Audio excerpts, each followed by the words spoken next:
Então, como eu estava dizendo, Isaac Newton foi o fundador da física moderna e a sua influência chegou até o século XXI.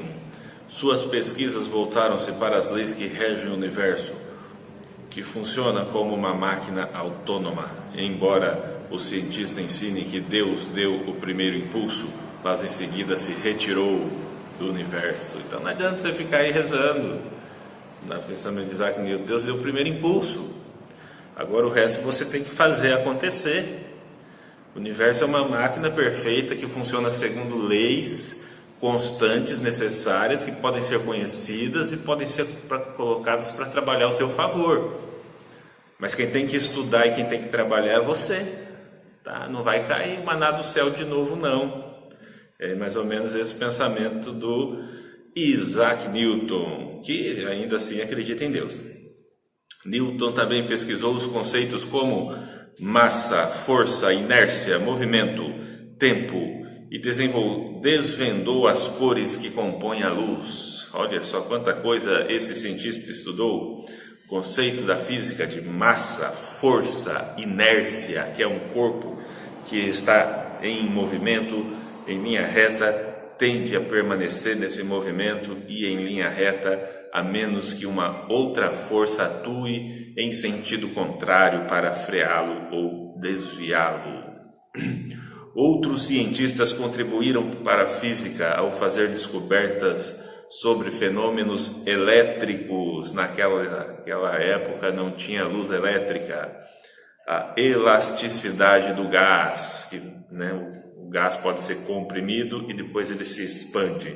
Isso pode, por exemplo, gerar um motor a pistão. A pressão atmosférica e a teoria ondulatória da luz. Nessa época foram criadas as máquinas pneumáticas, que funcionam com ar, máquinas elétricas e o barômetro, seja lá o que isso for, deve ser que mede o bafo, não sei o que é. A invenção do microscópio em 1590 pelo holandês Zacharias Janssen. 1590 se inventou o microscópio. E do telescópio pelo óptico holandês Hans Lippershey em 1608. E o desenvolvimento no ano seguinte por Galileu, do telescópio, ampliaram a percepção humana de um universo infinitamente grande e infinitamente pequeno.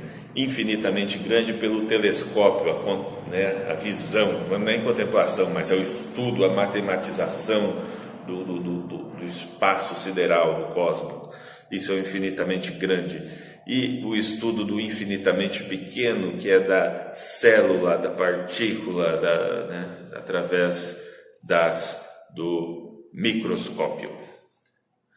Robert Boyle é apontado como fundador da química moderna ao denunciar os erros dos alquimistas. Os alquimistas eram os químicos da Idade Média que buscavam descobrir o elixir da longa vida, muito confundido também com bruxos. A pele deles corria o sério risco de ser queimada. Ao iniciar a química orgânica e ao definir uma nova classificação para os compostos, também refletiu sobre a teoria atômica, teoria essa de Demócrito, lá do século 6 a.C., 5, 6 a.C. aproximadamente. A biologia apresentou conquistas como a estrutura celular das plantas, suas formas de reprodução vegetal e no homem a descoberta dos espermatozoides. Para isso foi preciso do microscópio.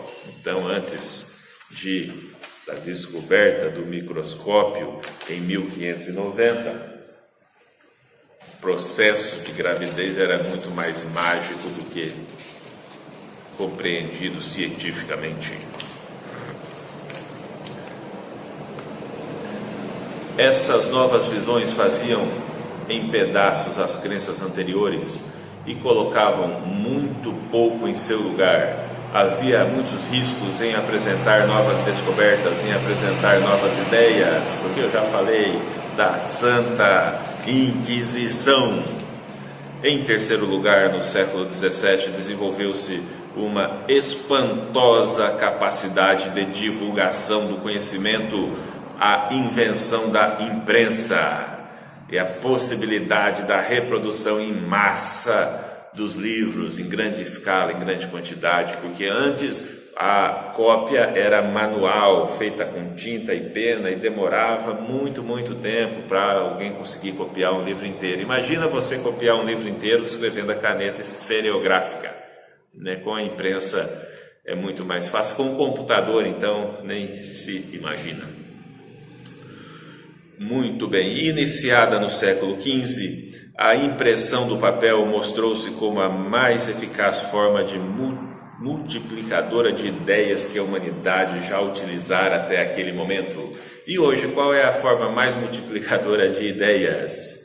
É o seu celular, é o seu computador, é o seu YouTube, é o seu Facebook, né? É por aí. Mas só que isso serve para você divulgar ideias, mas serve também para apequenar o pensamento, para limitar a capacidade reflexiva, na medida em que agora tudo é muito sintético, tudo é muito rápido, todo mundo tem muita pressa, é muito preguiçoso e não há tempo para a ruminação do conhecimento, que é aquilo que Nietzsche dizia, que o filósofo tem que ser como uma vaca, como um boi que come e fica ruminando, ou seja, ele lê e pensa, e hoje em dia, nessa pressa toda, ninguém mais quase faz isso. Muito bem, então a invenção da imprensa no século XV foi muito importante. Antes do século XV, os livros eram feitos à mão, claro, né?